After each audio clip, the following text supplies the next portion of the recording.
You're listening to the Woman of Value podcast. You are about to hear the story of a woman who is following her dreams and passions and creating positive change in the world.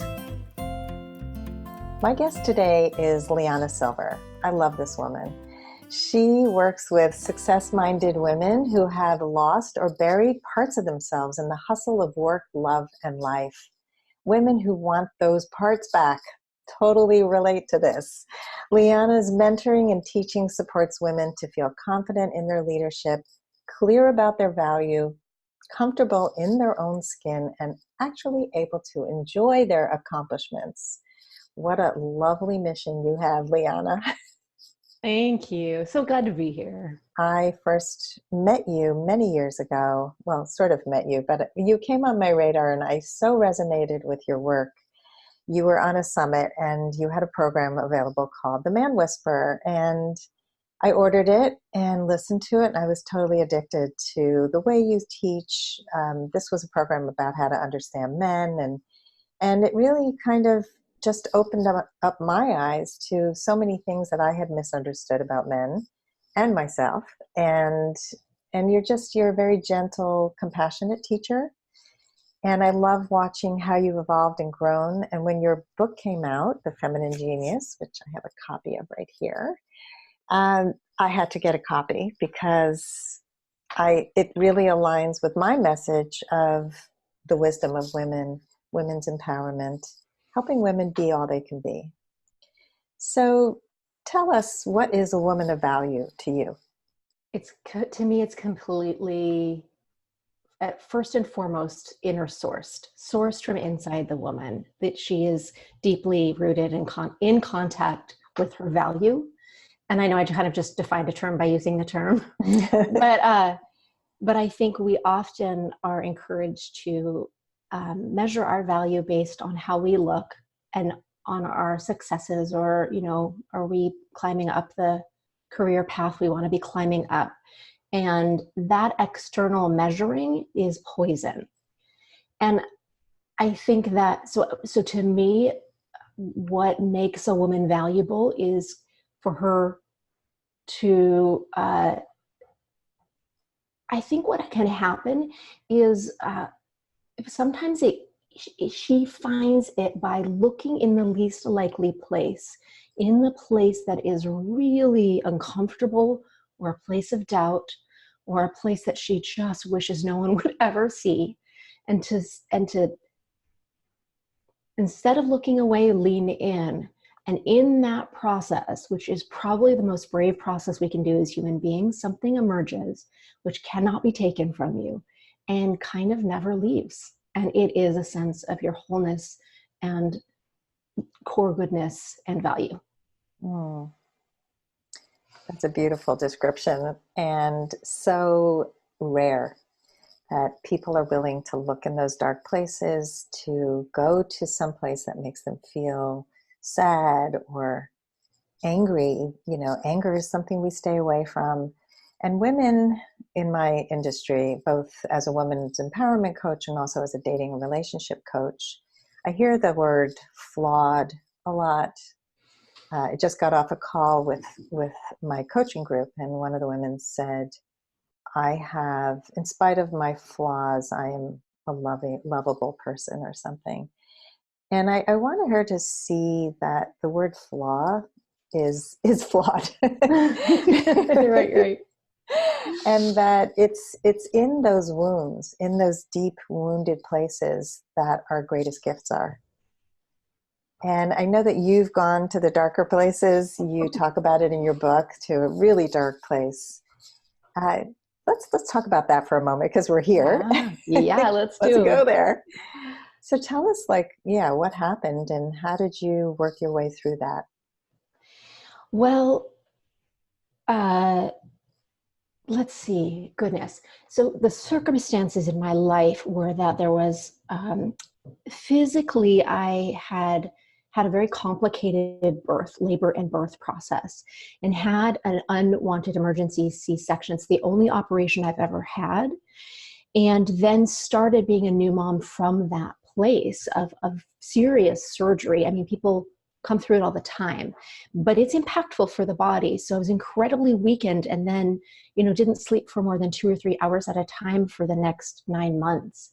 And that just set off a cascade of physical things. It pulled on the weaknesses that I had created, or they were there constitutionally throughout my life. And so there was a period of time where things really fell apart. They fell apart in my body. I had panic attacks, which I didn't even know what to name them. I had insomnia. I had all kinds of storms of emotions. It was very hard on the people around me. It was very hard on my marriage. It was very hard on my friendships. And it took me 2 years of working with different healers to understand what was going on. I think there's some really clear parlance of what I would be called a WOMI, WOMI, woman with a mysterious illness. And it's not mysterious anymore. There's so much understanding of what goes on in terms of our connection with our endocrine system and our emotions, et cetera. But I always like to do things before anybody else does, like be a little bit too soon for the party, I guess. So I think what happened was in the worst of the worst of those times, a friend of mine said, why don't you, something that's helped me is, I think it was When Things Fall Apart, which is written by Pima Chodron, who I just found out lived, before she became a nun, lived in my hometown. So now I feel like I can claim her as my personal saint. So, which I already did, but now I really feel like I can. So I feel like she is actually like a living portal to some really great stuff. And so her advice about when things fall apart, when things are very difficult, is to lean in. And her words, I believe, are something like, if there's a feeling you'd rather run from, let it pierce you to the bone. I might be paraphrasing, but that's how it landed for me. And so I took that advice and I took the feel. So I did 2 things. There was something I did physically and there was something I did emotionally. And physically, I let the sensations of the emotion, which I think was blame, which is not really emotion, but it's a complex emotion. The way I was blaming other people or blaming myself, and just let that storm wash over me, and imagined it piercing me to the bone, and had to imagine I might die from this, and I'm willing to go ahead and fall on that sword. And I remembered advice from another mentor who said that this life cycle of an emotion is about 2 minutes, unless we fight it, unless we run from it, or unless we kind of feed it with story.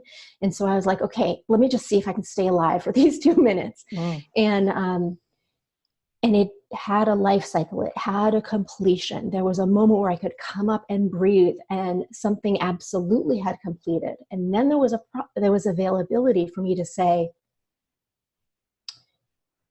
if this wasn't a flaw, if this was something wise, which is a stance I have unwaveringly 100% for every single client I work with. And so I thought, what if I could apply it to me too? To this really ugly, painful emotion. If it wasn't just bad and wrong and flawed, there was wisdom here, what would that be? And I like to anthropomorphize everything. So I sat that emotion down at the end of the table, like pretended it actually was a being, and had a conversation. And so then I was working with this feeling emotionally. And just to tell you a little bit of what happened there, blame kind of had this conversation with me. It was like, well, here's the thing. Here's what blame's for. Blame is like a sidekick for anger. And it takes all the energy of anger and deflects it onto someone else, poor hapless soul, until you can get enough grounding to understand what of that anger is for you, right? Like, it's so hot, you probably would incinerate. Let's off-put a little bit until you can have some fortitude to take a look. So I was like, okay, cool. Let me take a look. Anger's main communication is something precious and valuable feels threatened here. So very like a primal communication. And so this, you mentioned before, right? Women's anger. I am so happy when women get anger. I know we're getting somewhere when this happens, because this is what happens. Every time I ask a woman, I said, so you're angry. And if anger's communication is something you value feels threatened, what is the thing that you value? What's precious? 100% of the time, she says, me. Mm. Right? And of course we care about the other people, but what anger is letting us know is we have just stepped on a part of ourselves that we actually think is, we hold as precious. And it reconnects her with just a deep sense of self-love, which happened to me in that moment. So that really started a process of maybe, I don't know if fearlessness is the right word, because it's scary to me. Like, the dark is scary. It's just scary. Vulnerability is hard. It's just scary. But I don't know, sure-footedness, it feels like part of what is asking to come through me, or the dubious honor of being comfortable in the dark, in the shadow, of being there with other people, being there myself. And what happened through that, aside from just really understanding, mapping what happens in a time when things fall apart, when it's just a really hard time in your life, and when it goes to the depths of being a dark night of the soul, I mean, has just been an incredible gift, which sounds cliche and sounds trite, and I wouldn't wish a hard time on anybody. And if we have to figure out how to make sense of what happened, there is always that transformation and that gift on the other side. Mm. I can relate to so much of what you just shared. Oh, right. I appreciate you sharing it, because I think for so many, that idea of sitting with it is so scary. And I love giving it a limit of 2 minutes, of saying, if I can live through these 2 minutes, and that's doable. And I know, I grew up with a father who was bipolar, and he was very dark a lot of the time, very hard for him to come out. Yeah. But it was victim dark. It wasn't something that he was capable of really working on. The miracle that happened at the end of his life was he suddenly found purpose and meaning in his life, and he got better. And so he was in his 90s, and he became pleasant to be with. And it was crazy. I mean, it's not crazy. It makes perfect sense, but he found meaning again. And I think, just emotions they're all valid. The anger to me is so important. And what people are afraid of is losing control. If I get really angry, I'm going to lose control. And I mean, I think that's one of the main primary reasons that women in particular hold their anger in. And I know that at the end of my marriage, when it wasn't working and I was speaking up a lot, and I was doing it in a very angry way, because so many of my values were being stepped on all over the place. And so whether it was a doctor who, spoke to me in a way that was dismissive, that to me is a huge trigger. You're dismissing me. You're not making me valid at all. So it's understanding those emotions and knowing how to express yourself in a way that somebody actually can hear you is a good skill to have too. Right. I mean, I think we can look back and go, wow, I really was expressing, not communicating, or, over expressing.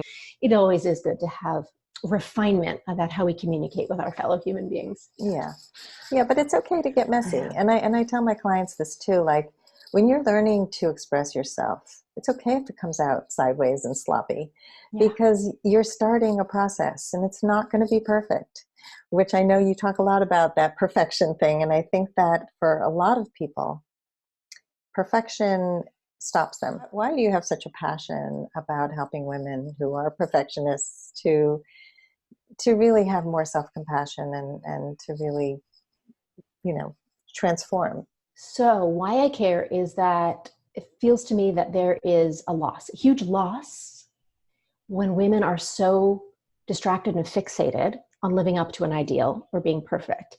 There is something she's made for, something that is asking to get into the world, to be born through her, that's just like part of her essence, her talent, her gift, that doesn't get to get into the world because she's distracted by trying to live up to an ideal for how her body or appearance should be, how her mothering or parenting should be, how her relationship should be, career, etc. That her energy is diverted, her attention is diverted, and it's a huge loss. We don't get the creativity, we don't get the poetry, we don't get the writing, we don't get the way she is with her family, we don't get the new idea in tech, we don't get what we are on the brink of extinction as a species. We've got like a couple decades, right? Before we die in our own waste, pretty much. When I was in high school, I was studying yeast cells. I was doing experiments on yeast cells, and if most colonies, what happens is when they grow and they're not, when they just like overgrow too much, they kill themselves in their own waste, which is pretty much what we're doing. And the perspectives and shifts that are available from women, from humans who are more in contact with things that feel like intrinsically feminine, which is our intuitive abilities, emotions, feeling, connectivity, using the right brain as well as our left brain, that often is suited through women. Women see, this needs to happen in my community, this needs to happen in my neighborhood, this needs to happen in my family, this needs to happen in this policy. And we don't get that because a woman is distracted by her thighs touching, or the fact that there's someone else going to be promoted before her. And those are important things in life, but I just see what a tragedy. And that women are kind of the key to us not extincting ourselves because of the way we can see the whole picture. We're humans who can see there's a world to be that only you can see, whether you're a woman or a man or whatever you self-identify as. And when we're distracted by perfectionism, we don't get to realize that world. Yeah. Yeah, that's a good explanation. And I totally can relate to that. I think that, for me, it was about speaking. It was about being seen, being visible, and being afraid of judgment. And I traced it back to being in second grade. I think it was second grade when I had moved to a new city, and we were asked to read out loud. And when we would make a mistake, the kids would raise their hand. And so I would read out loud in Hebrew, and I had a Southern accent because I was from Atlanta, Georgia. And I think they just thought that I was reading wrong. And slowly I started to silence myself until I was so quiet I never participated in class. And they thought something was wrong with me. Like, what's wrong with this kid? She's not talking. And now I was labeled as shy, and now I know it was fear of judgment. It was fear of being seen and being made wrong. And that's a lot of what fuels what I do today. And, I'm wondering in your own life, like what's your story of your mission statement? Where in your life did all of this desire to help others come from?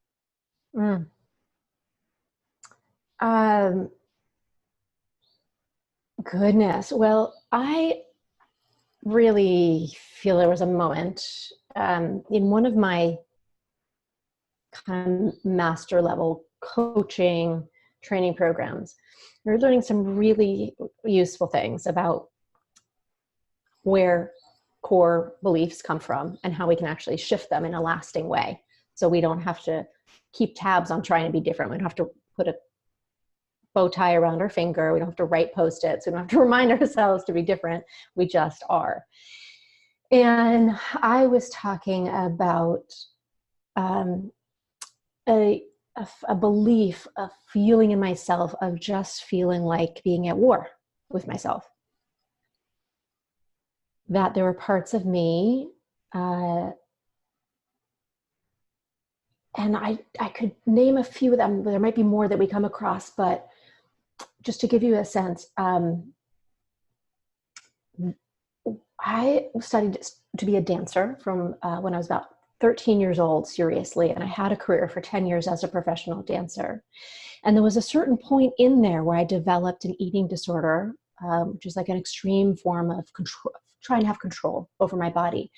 And the problem was that it worked, and that I was very thin, and people were like very in the dance world. That's really great. And I wasn't a very good anorexic. I only lasted a couple of years. Couldn't even do that right. I couldn't even do that right. I couldn't be a perfect anorexic. And I really feel like my desire for healing and wholeness was stronger than that. And so then when I started to heal from that, I started eating more and started to try to listen to my body, and I grew breasts and I grew hips and I gained some weight, and I felt like, which is not, it's not the ideal body for a dancer. And I thought, my body is antithetical to my goals. My body is sabotaging my dreams. I live inside something that is against what I want. So it set up this, like, I'm trying to heal here, but now I can't really get what is so precious to me, and set up a real internal war. And I don't think that that's unusual. My circumstances are unique, but I just don't think that I can't trust my body. I can't trust that I am hungry for things, for food, for sensuality, for connection, for intimacy, whatever. I can't trust my body, my desires, my hungers. I can't trust my feelings. People are telling me I'm too much or I'm too shy, whatever it is. So I was describing this back in the coach training program, and he threw a little curveball, my mentor, he threw a curveball at me and said, well, so when you're at war with yourself and you win, who loses? And he's a very, very talented man. So I had to chew on that one for a while. And I realized two things. Every woman who is at war with herself is in it to win. Is it to win and have the other parts lose, have the hunger lose, have the, anger lose, cut it out, get it away. And so of course I wanted to win the war, but then I just really confronted, you can't win a war with yourself, and thus have something lose without destroying the whole. And in that moment, I think I chose that I wanted a ceasefire. I wanted to, stop making those parts of myself into the enemy. I wanted wholeness. I wanted friendship with myself. And so, I was wielding the war as a way to try to become perfect. Perfect, I think, is code for lovable, acceptable, valuable. And so that process of, like, how do I actually be a good friend to myself, is what we started talking about before, is this process of, where the value is. That's where the lovability is. I see it. I feel it. Other people can confirm it, and it's really wonderful when they do. But I have to have contact with it first and foremost. Yeah. Wow. So interesting what he asked you, and the thoughts that came up because of it. I've been hearing a lot about secondary gain, and so it's sort of the opposite of what he did, because often when somebody stays stuck in worry, in procrastination, there's a secondary gain. He flipped it over the other way. It's like, so when you lose, who wins? Well, no, it's when you win, who loses. So it's the opposite. Yeah. So it's like, woo. Yeah. A lot to think about. And I think that whole journey to authenticity, to the word pleasure keeps coming up for me. And I know you talk about it in your book. It's one of my favorite words. And I think it's something that women abandon a lot. I know that when I had some weight gain when I was about 19, for the first time I gained weight, and I was like, what happened to my body? And I felt so disgusted that my mother took me to Diet Workshop, which is like Weight Watchers. It was the most embarrassing, awful thing. And it was so not me. I remember people getting up and, my name is Sandy and I gained 3 pounds this week. And I was just like, I can't come back to this place. Oh. And that had me tune into what brings me pleasure. And I started eating healthy and I started exercising for the first time in my life because I was naturally thin and never had to exercise. So there was a gift. And it was before health food was a thing. No one was eating avocados or, sprouts. These were all like foreign objects. But I felt like I was giving my body a gift instead of depriving my body of nourishment so that I could lose weight. That was a huge epiphany for me. So I know this is a big question, but what is pleasure to you? It's a beautiful story. It's a really beautiful story. Pleasure is, to me, little technically, is having your senses more engaged, that you have a richer experience of what you're seeing and what you're feeling and touching and tasting and smelling, and that actually even your intuition is sharper, brighter, richer. Pleasure, I mean, boy, have I certainly made the journey from having it feel like pleasure is the thing that feeds the hunger that's making my body be against me, right? I've definitely made the journey back into understanding it is a life-giving force. It is a very corrective force. It is deeply connected to our confidence, neurologically, neurochemically connected to our confidence. And for me, it's like a well-being in the body is pleasure. I think we'd have any kind of pleasure, spiritual pleasure, but to me, there is pleasure is just the animal of our body knowing that it is good to feel good, that pleasure and fight, flight, or freeze response don't go together. So I think it really deeply connects us to that, to a sense of well-being, a being in the body that we have. Yeah. Beautiful. Can you share an exercise that people can do to reconnect to their body? Do you have something that you can share? Well, since we're talking about pleasure, let's talk about this question. I call it the pleasure question. So the question is really simple. It's the question you ask yourself, which is, how can I make this moment more pleasurable for myself? And just a real quick breakdown is, how can I make this moment? How can I, not waiting for something to happen, how can I decide what this moment needs that would make it more pleasurable for myself? I have agency. I have ability, right? So just an example of that is maybe I could open the window. I could wash my hands. I could do some deep breathing. But I can change my circumstances. There's something I can change based on what I'm feeling, seeing, touching, hearing, etc. that will bring me more goodness in my body. How can I make this moment more pleasurable? Pleasure, what is that? What in the world would increase my well-being? And so maybe we can just do a quick list, because sometimes that's like, I have no idea. I don't even know that I have a body below my waist, but below my neck, right? So I think that could be, is there tension I can relax? Is there something that I could smell? Of an essential oil or hand lotion or flowers? Is there something that I could look at? Could I leave this room and go and look at the roses in the road? Could I say I'm going to take a bath? Could it be that I take a walk? Could I stretch my body? Could I put on music? Could I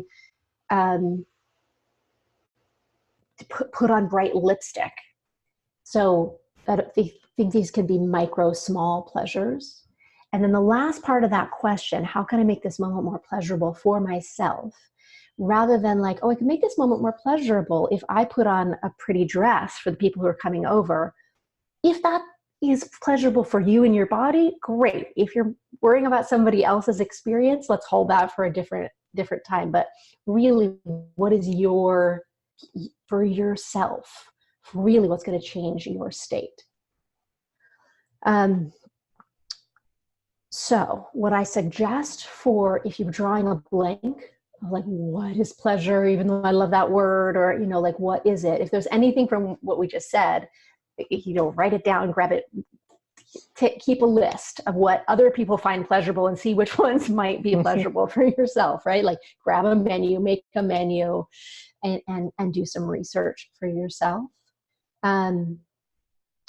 So I think that the question before the question is, can you start to notice in moments throughout your day where your body relaxes and opens and moves towards something, and where your body contracts and tightens and moves away from something?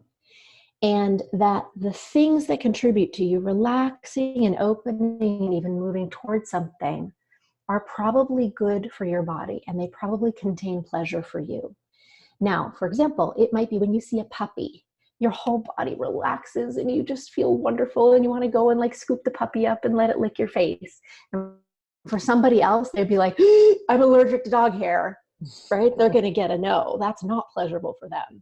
So this is totally woman specific, person specific. But I think that if you just have no idea what's pleasurable for yourself, if you can back it up a little bit and start to pay attention to the micro movements and sensations of your body, where am I more open to something? Where am I more closed?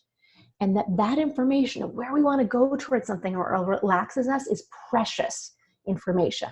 Our body is so smart about what we need to be our most vital and our most healthy. Mm. It's so simple and so deep and powerful. I love it. Each part of it, and thank you for explaining each part of it. It's like the commentary, because so much of what we do is for others. So much of what we do is absent of awareness of what really brings us pleasure, what brings us joy. I've had so many clients who have never done a thing for themselves, and everything is out of fear. Even when defining core values, they were all fear-based. It's like freedom. Why? Because somebody might take everything away from you. I mean, these are messages from home. And it's like, wow, let's go deeper and find out where these came from and how can we come from a place of love and not fear. Mm-hmm. So this work is so critical. And there are women who also are so disembodied that they smile when they're sad, that they can't express the emotion that they feel because they've spent so much time not tuning in. And a lot of times it's a response to trauma. It's a response to abuse, to not being seen or heard. And so it was a very useful skill to not be sensitive to every single thing going on in the world because it kept you safe. So yeah, can you speak to that? Yes. So I would say that there's just sort of two ways we get the message, that feeling what we feel, knowing what we know, saying what we see is not okay. And we get those messages from a culture that would like girls and women to be a certain way, and that's not loud, and that's not expressed, and that's looking in a certain way, being objectified as pretty or beautiful or just the right amount of sexy. So we really get the message that our natural way of being and feeling is not okay. And we definitely get that as well. I mean, I'm a little biased because most of my clients are working through some kind of trauma as well. So I know that that's not everybody, but I really, do have a lot of respect for the ways that disassociating or becoming numb to what you're feeling, leaving your body, helps you survive. What a valiant part of ourselves that lets us be able to do that. And then there comes a point in some woman's life or person's life where they realize that is no longer helping them. It's actually getting in the way of things that are really important to them, like feeling deeply their lives and themselves, and knowing who they are. And I appreciate that moment of courage. I think that settling into being in a body is guaranteed to be the full range of uncomfortable and comfortable. And, it's a thing to be a human in a human body. And it's just, it is wonderful, but we can't have the pleasures without the pains. There's a beautiful Khalil Gibran quote that says, "The cup of our joy is carved by our sorrow." And one of the core roots, I think, of human suffering is that we just don't know how to bodily be with what we're feeling. It wasn't survivable when we were 3 or 4 or 2 months old or 10. And so we learned to not feel. But it is survivable at whatever point we were re-encountering it. And knowing that, I call it like black belt superhuman ninja skill. It is just, so key. And we're never taught it except for if we really search it out from, some book or workshop or coach or something. Yeah. And the women who have gone through these tough times, who have learned these coping mechanisms and have come to see people like you or me, these are women who are interested in transcending the past and in learning these new skills, which is such a beautiful thing. And I think they don't always give themselves the credit for that because they're so focused on what didn't work. But my hat's off to anybody who is doing this work, because it's not easy, but it is so rewarding.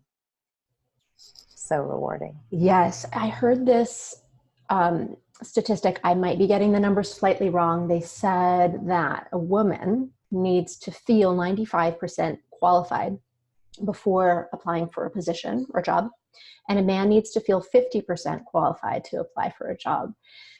I have a client, for example, who spent 20 years in an extremely abusive marriage and got herself out, is a single parent, putting both of her children through college, and has a hard time saying, "I did that," because she didn't do it sooner. Yeah. And we want to respect the regret that all of us have, but can we please learn to celebrate these incredible things like this person is in coaching? They do want to learn how to be in a body. They have left an incredibly difficult situation. How can we help ourselves see what we do that's miraculous every moment so that we feel we just need to feel 50% qualified to go for our lives, Right? Yeah. So true. So true. We focus so much about, on the past and on what we didn't do. I think I was talking to a guest I was interviewing yesterday about criticism and how we can get like 100 comments. 99 of them are positive. One of them is critical. And we focus on that one critical comment. And so our brains are so biased to the negativity, and we have to really work hard at training ourselves to celebrate, to be grateful, to see what we do have, not what we don't have. But as you're talking, like the words that keep coming up for me are like wholehearted and integrated and grounded and, fully expressed. And I know like you have expressed yourself in so many ways through your writing, through your dance, through the beautiful artwork that if anybody's watching this on video, they can see the painting behind you. It's really allowing your creativity to go forth that has touched so many lives because you have put yourself through this process and you've allowed to step into your bigger space and to touch so many lives. Thank you. Thank you. I will celebrate with you and not demur or not downplay, not only for myself, but for all of womankind and mankind and humankind. Yes. I was watching Steve Harvey once, and there was a woman he was complimenting and saying, "You would be an amazing mother." And she said, "I received that, Steve." And I thought, women have to say that more. I received that. Thank you. Instead of, no, not me. Oh, this little Right. thing, I got that on sale. Exactly. So, LiYana, what are you creating in the world right now? I am, oof, I get so much. If anybody would like to lend me a set of arms, I will take them. Right now I have a mentorship program, which is called the Embodiment Experience, and very apt to what we've been talking about is, just like fully getting embodied.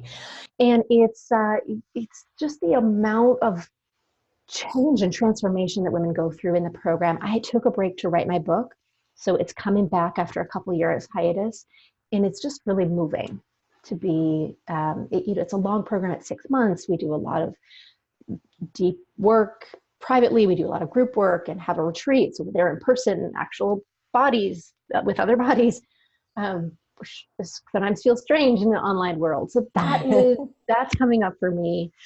And I'm excited also to, I just got the rights to record my book in audio format. And I love reading and the physical act of reading a book. I actually very rarely read because I have so little time to sit and read. And so when I figured out there were audiobooks, I think I went from reading 2 books a year to 20. So I'm grateful to be joining that platform. Awesome. Yeah. Yes, so many people listen to audiobooks now. It's probably much more than people actually reading a hard copy of a book.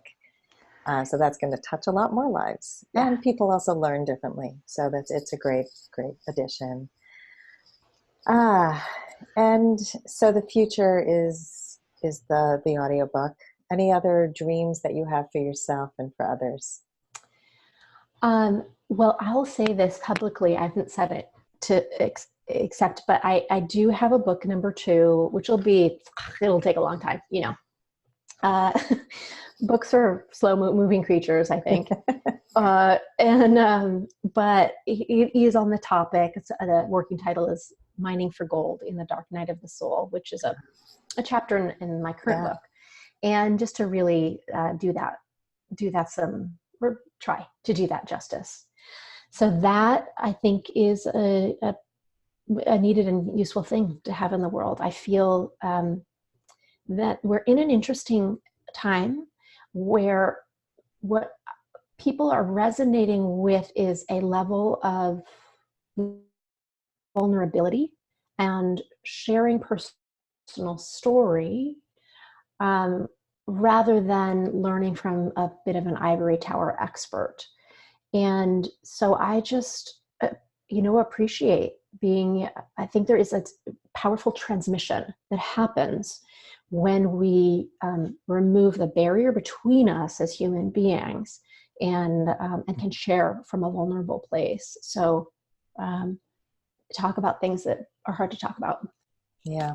So I'm excited to dive into that. Oh, I love it. Yeah. I think we're living in a time, it's a really interesting time. I think with technology, we've forgotten how to really connect deeply. We don't know when it's time to actually speak to a person rather than text them or send an email. There's so much misunderstanding in communication. People don't have community anymore except online. It's very rare to do what you do with the retreat and to really, have people come together, because we need that. It's a basic core human need to be with community. Yeah. And we need to get back to that. I think also with the Me Too movement, there's been a lot of the opposite happening, of people being afraid, men being afraid to touch a woman, to have to ask permission for everything. So a lot of men are losing masculinity because they're afraid to show up as masculine.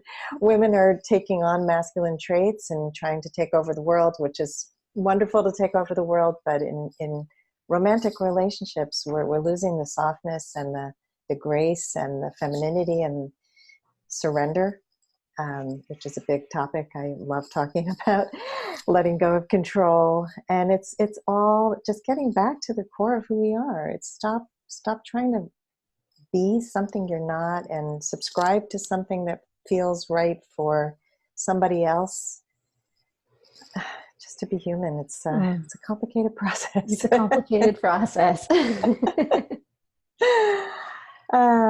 So LiYana, a few more questions, and we're getting to the end here. And this is just a juicy conversation. It could go on forever, but we both have lives, and we're doing beautiful things in the world. So I know you have to get back to teaching. So you kind of touched on this, but if you can fill in the blank, I used to think I wasn't blank enough.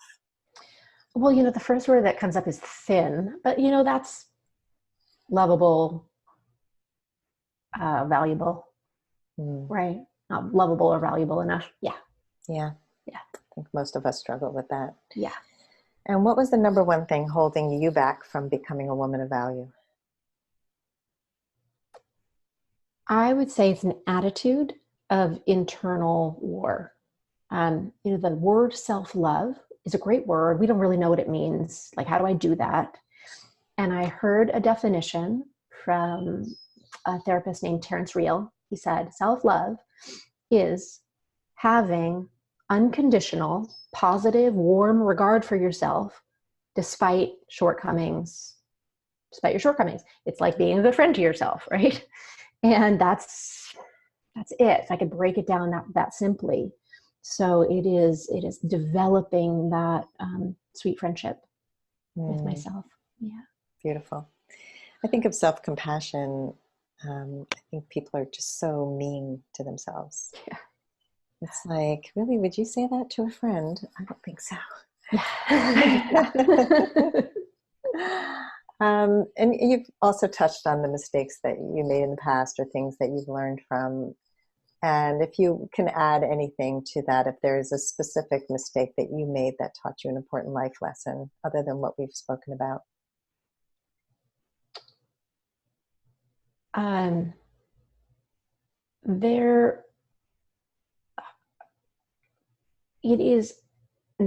The mistake is not listening to the message of my body, a version of where it contracts or moves away from or gets tight. To me, that's one way that your intuition lets you know something isn't right here. And so there's 101 of those I could name, those instances, but of not taking a moment to get to go, what is not right here?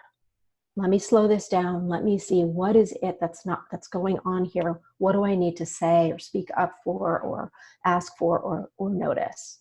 And that is easier and easier, but I don't find it particularly easy. So it's just a lifelong practice, but it's fascinating. Yes, fascinating to more and more go in the direction of what my body is telling me, because it usually makes no logical sense. And it usually, it's not like it ends in disaster all the time. Sometimes if I don't listen, it's not like everything works out and gold coins are showered on me if I go in the direction, but there's measurable ways that my well-being and clarity and understanding of my next steps is measurable when I follow those nudges from my body. So yeah, I'm trying not to make that mistake every day. Yeah, make that mistake less and less. Well, I love the vulnerability here too, because here's a woman who has been on this path for a long time. You're so self-aware, you're tuned in, and it still is a struggle. And I think people need to hear that. I think people have this notion, and this is back to perfection again, that you get the lesson and you're done, and you're all cooked. And at some point, you're just going to be ready to then take that next step. But just knowing that it's a lifelong journey and just be with it. There's permission to be with it, and knowing that it's not like, oh, she's got it, I don't, because she's got something I don't have.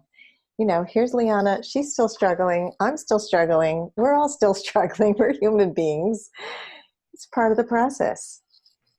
The whole cliche that the butterfly has to struggle when it comes out of the chrysalis, out of the cocoon, or else there's some liquid that doesn't get on its wings and it won't be able to fly. There is a certain amount of struggle that is important for us Yeah. to do.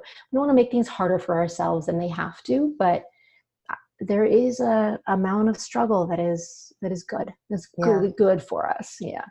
I agree. I think that we have to go through it. And what most people want to do is bypass. And I had a client this morning. She said, I just want to get to the other side. I just don't want to take the steps. And I said, I totally get it. Oh. And she knows she has to take the steps. Yeah. And it's through the struggle that we actually build self-worth, that we build the ability to do it again and again, and to do it better, and to know what we can accomplish. And I think, and I talked about this yesterday, actually, in this other interview, because it came up around dating. And I think with parenting, we often want to protect our children from falling and failing and getting their knees skinned. And that is how they learn. That's how they grow. And I was listening to Terry Cole, who's a therapist I follow, and she said that the majority of her patients are people who were coddled in childhood, who were not given the life skills to know what to do when things fall apart. And the more experience you have falling, the more you can get yourself back up. So we don't want to do it to our kids or ourselves. It's so funny. I was thinking in the back of my head, my kid, he's 7 at this moment. And he said to me, he was like, Mom, would you want to fail all the time or win all the time? It's like, those are the choices. Yep.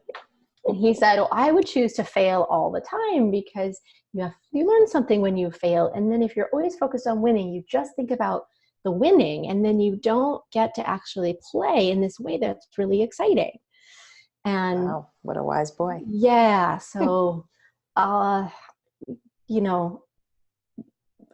who knows? There's lots of messages that come from other places besides his school and his home, but I love that could be something that is real for him. And I'll learn from him. Yeah, totally. Yeah. He's a special little boy to come up with that wisdom at 7. Wow. Yeah. I actually love watching children because they haven't screwed up most of the time. They're real, and their vocal variety. When they're excited, they show it. And okay, what is the best advice you can give to a woman who wants to become more empowered? I think be a good friend to yourself. I do. I think it is unconditional, positive self-regard, regardless of shortcomings. Meaning you fall down and it's okay. You can be disappointed and you can have your heart broken and you can say, I betrayed myself. I muted myself. You can feel the heartbreak of it, but you still are there with yourself. You're not mean. You're kind, you're compassionate, you're loving with yourself, and you say, what are we going to do better next time, self? And that is a foundation of wholeness and value. And that is empowerment, I think. Yeah, love it. Final question, LiYana. How would you like to be remembered? I would like to be remembered as someone where when you think of me or around me, that you feel a kind of peace and self-acceptance and possibility. I feel this. I've never met Pema Chodron. I've never met Anne Lamott. I've never met Mary Oliver. And around their writings, or I've seen a few of them give talks, I feel that. I feel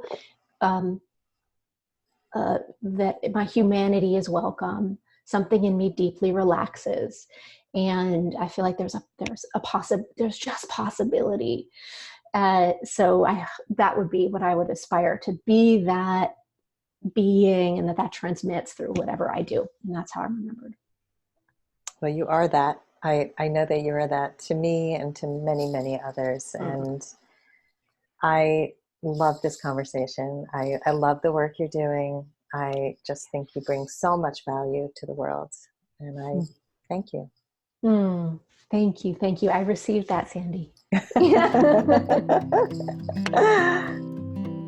If you would like to step more fully into your value, grab a free copy of The Ultimate Guide to Becoming a Woman of Value on my website, thewomanofvalue.com. just click the link at the top of the homepage. And if you haven't already done so, be sure to click the subscribe button in your listening app.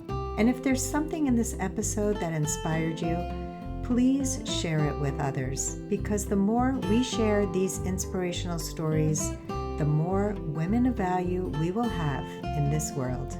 I'll see you next time.